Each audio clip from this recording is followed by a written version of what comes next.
Merry meet my lovelies. Today I have a very exciting little topic for you. This is a big secret. Ooh, you get secret knowledge.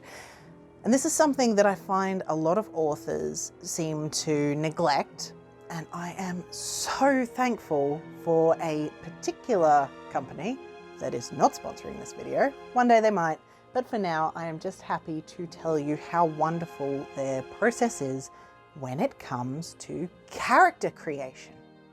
Today we're going to be talking about how I make my characters. I am a firm believer that I am not the creator of the story, I'm more the conduit for the story. The 15 steps start with their basic info. Hair color, eye color, height, weight, age, gender identity, gender that they may have been born with. You want to get a feel for their game sort of bio. You want to get a feel for their Wikipedia bio, their World Anvil bio. Check out my Patreon. Their basic info is exactly that, basic. That's for the person that is walking down the street. They're the NPC and that's it, right? They're not even meant to be spoken to. They're there as a filler. That's all they fill out for those people.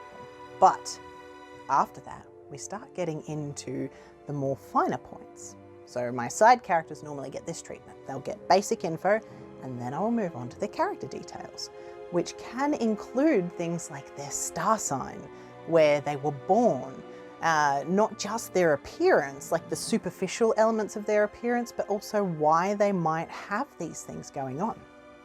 The third step I use is their physical appearance. Sometimes I swap 2 and 3, that's fine.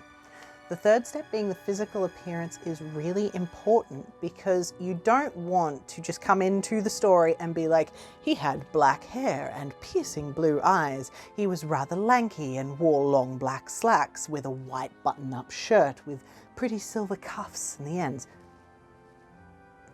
Wall of text? No! You want to weave what they look like into the story. So he ran his fingers through his black hair as he gazed out of the window, seeing the reflection of his piercing blue eyes. You want to talk about their appearance as if it's the afterthought and the observation of the reader, not as if you're giving biological field notes. Unless you are giving biological field notes, which by all means, just list their appearance points. The next one we look at is their personality. How do they react when something happens to them?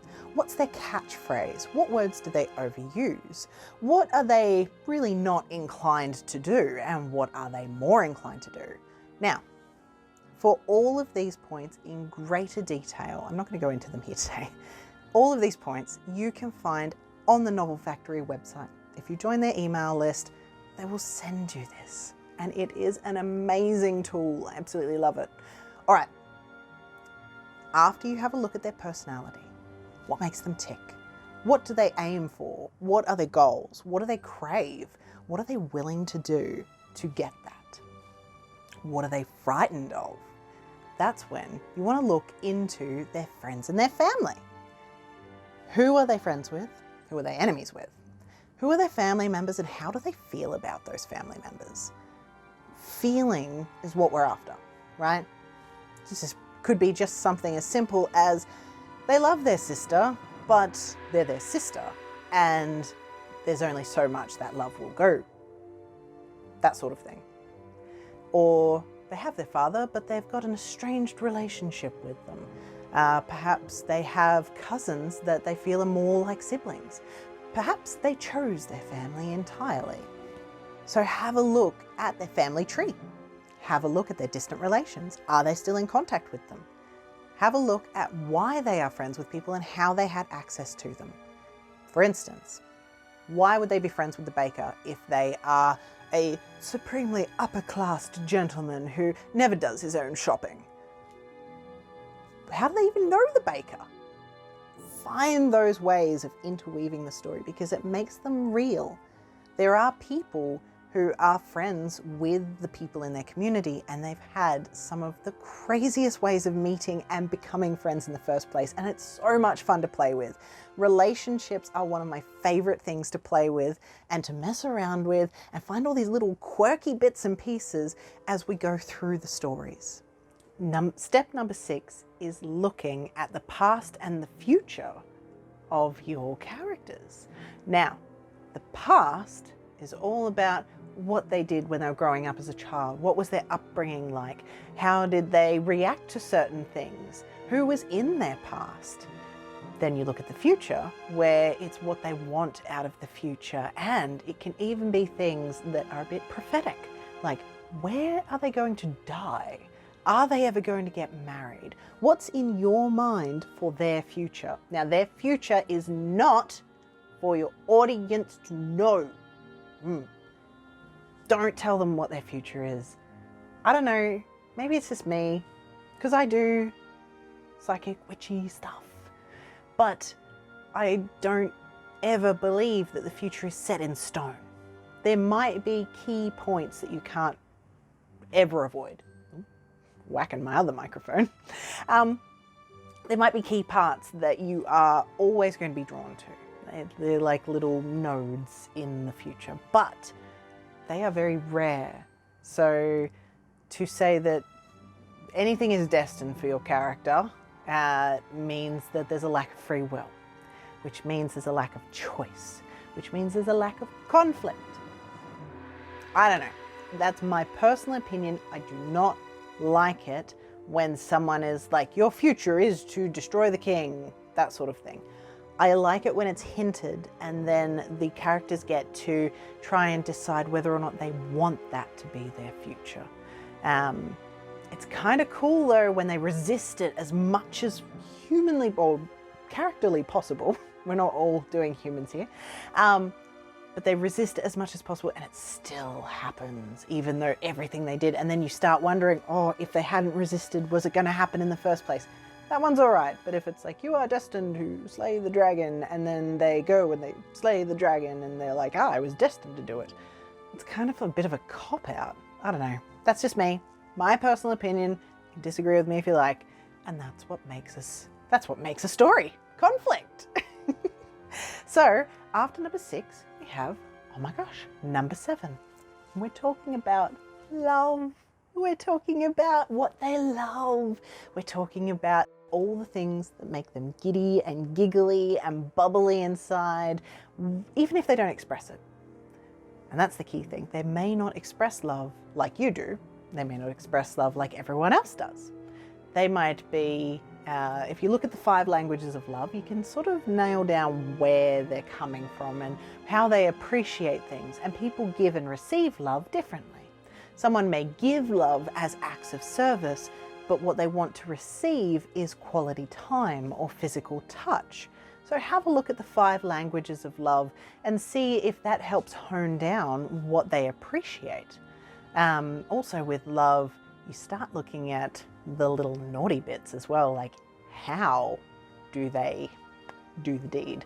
How do they start a relationship? How do they end a relationship? Have they ever been in a relationship? So there's all facets of love in there, more pertaining to romantic love. So number 8 is conflict. How do they respond when someone says something mean to them? How do they respond when someone comes up and wants to physically attack them? How do they respond if their morals are attacked? What do they actually view as conflict? These are the things you need to start thinking about. Number 9 is their work, their hobbies, and their education. So the superficial sort of things, like the periods of their life that make up what they believe may be their identity. Doesn't have to be, because we are not beholden unto our education and our growing up and our environments, but we can be if we allow those things to affect us. So with work, what do they do for work? Are they in a career? Are they in a day job? Do they work part-time? Do they work at all? Have they ever worked? Wolflock, have you ever worked? So you look at their work. How much money does it bring in? Does it need to bring in money? Do they do it because they love it? Do they do it because they're good at it, but they don't love it? There's so many people in that position, and they're convinced that they like what they do, but at the same time they feel like something's missing. What would they rather be doing? And that's where their hobbies come into. How were they educated? Were they sent to school? Was it private school? Was it public school? Were they mentored? Did they have education at all? Were they just raised and now they know what to do? All of these things come into play. All of these things impacted us as much as they impact our characters, but it all comes down to their choices as well. So you've got to make sure that their choices with these things reflected the character. For instance, Wolflock hated school. He's so smart, he's so witty, and he's so sharp and intelligent due to his home training. So the way he was raised at home, his father's inclinations, and his father's education personally, as well as his support for the disdain of industries and for, what do you call it? What's that word? I can word really good. I am an author. I can just word right out there. Institutions. His disdain for institutions is what made him want to go above and beyond the fact that he was really intelligent. They wanted to go above and beyond whatever they were teaching, and then call that back and be like, well, I'm better than you and I've gone through your stuff, so I don't need to go through your stuff. So it's these elements create the character. These elements create who they are. Now, you won't read much about Wolflock's prior education, maybe 1 or 2 lines, but that's it.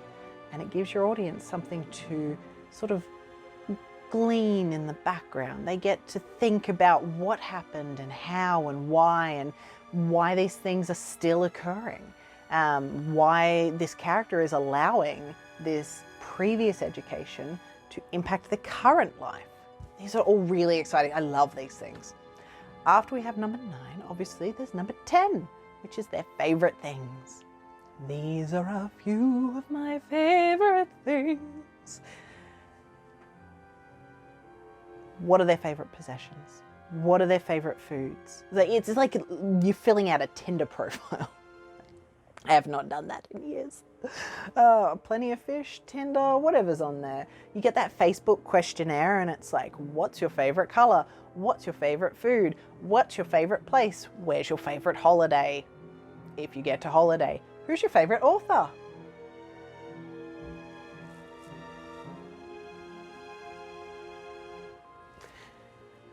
Who is your favorite actor? What's your favorite kind of music? Who is your hero? Who do you look up to? That sort of thing. So, all of the favorites come in at number 10. Then at number 11, we have a really good look at their possessions. What have they got in their pockets? What's in their wallet? Do they carry a wallet? Do they have glasses? Do they need glasses? Again, you're looking at their possessions as a reflection of their personality, and each possession should have an idea in your mind as to how it got there, how much it costs, and how important it is to them. For Wolflock, possessions mean nearly nothing. It's the information in the possessions that's important. For Mothy, it's the sentimentality. So if someone precious to him gave him a dried dandelion, if you've read book 2, then you'll know how precious that is for him. Whereas Wolflock would be like, what is this? Is it useful? I don't know. I don't care. Wolflock's not French. He has a German-ish accent, all right? I can't, being a little bit German, I still can't muster it. Anyway, after that we have number 12, this spirituality. I like this stuff too, because particularly in Puntile, they have a very different kind of spirituality. Their spirituality is very earth-based. They celebrate the seasons because each season teaches them a lesson which helps keep everyone alive.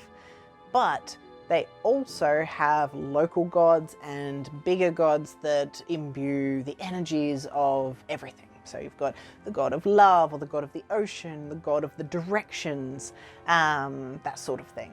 And these gods actually have a physical presence sometimes, so they know they're real.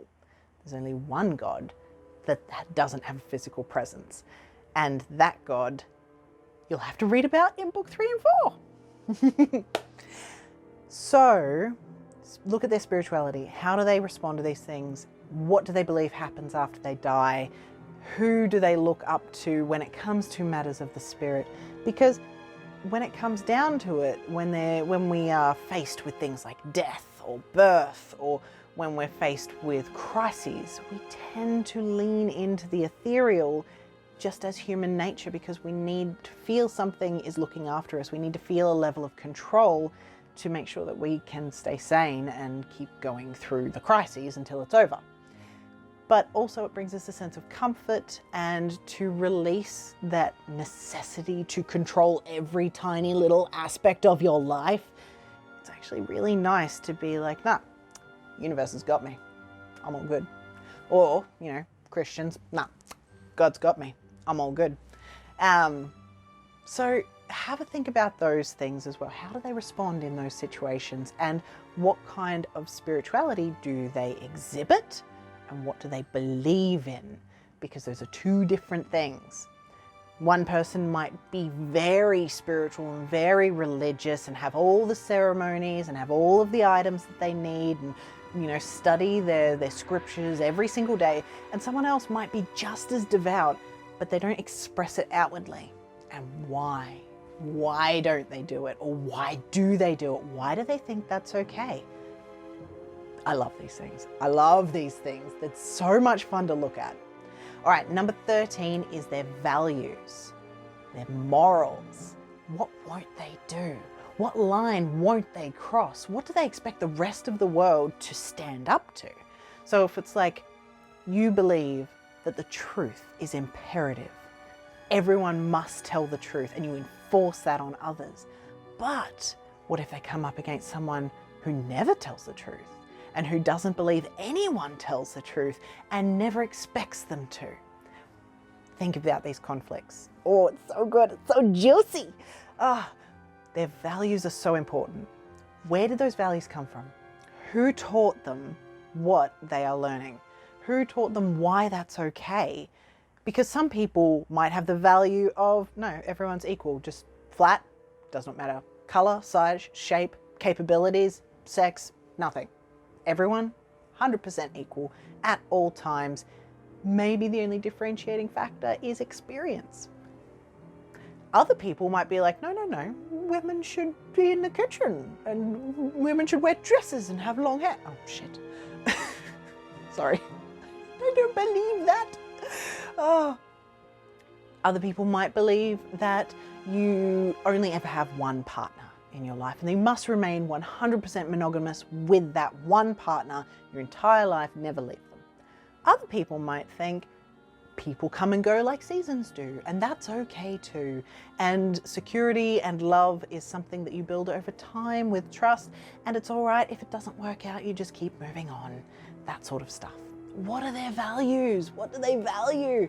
What actually makes their heart beat, and what will they absolutely stop for?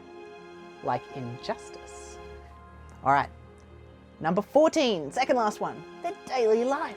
What's the first thing they do when they wake up? Do they reach for their phone? Do they reach for their diary? Are they going to write their dreams down? Are they going to just kind of stretch and then sleep in for another half hour because they've got the next alarm that's going to go off? It's fine.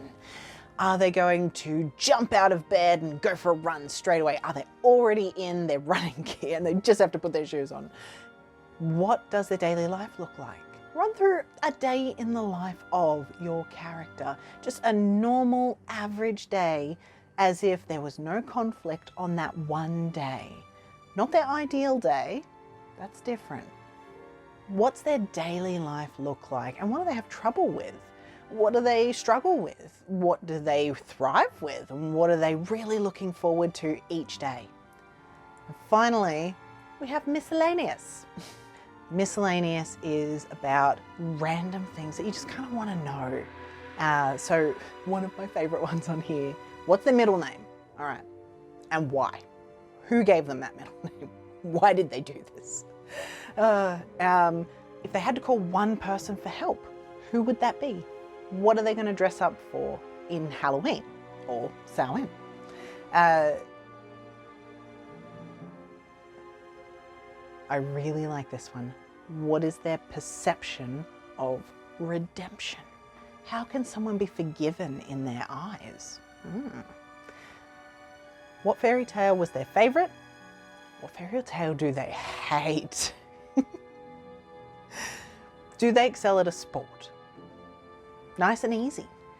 But these ones are things that you might not really think about, but they still they give you that little bit of essence, they give you that personality in your character. And that's what we're trying to do. That's what we're building. We're building what is nearly a human in our eyes, and giving them the depth that they need to be loved and hated equally by everyone, and sometimes even the same person. All of that together is how I build my characters. And with all of that, I now bid you a merry part and a merry meet again very soon.